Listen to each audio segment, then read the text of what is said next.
है और आंच जो है वो मीडियम है, बहुत तेज़ आंच नहीं रखनी। अब हम किसी स्ट्रेनर की मदद से इन्हें अच्छे से पकाएंगे जब तक इनका लाइट गोल्डन या गोल्डन कलर नहीं आ जाता, तब तक हम इन्हें पकाएंगे।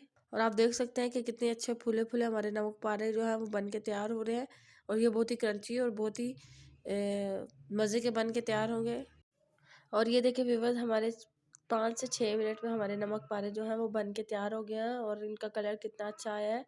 और आप लोगों ने ऐसे ही इसे स्ट्रेन करके निकालना है ताकि सारे जो ऑयल है वो निकल जाए। और ये देखिए हमारे नमक पारों की फाइनल लुक, और मैं आपको तोड़ के भी दिखाती हूँ कि हमारे नमक पारे कितने क्रिस्पी बन के तैयार हुए हैं, बिल्कुल बाजार से भी ज़्यादा अच्छे। अब हम इसी प्रोसीजर से सारे नमक पारे बनाकर तैयार कर लेंगे और फिर मैं आपको दिखाती हूँ कि हमारे नमक पारे कितने अच्छे बन के तैयार हुए हैं।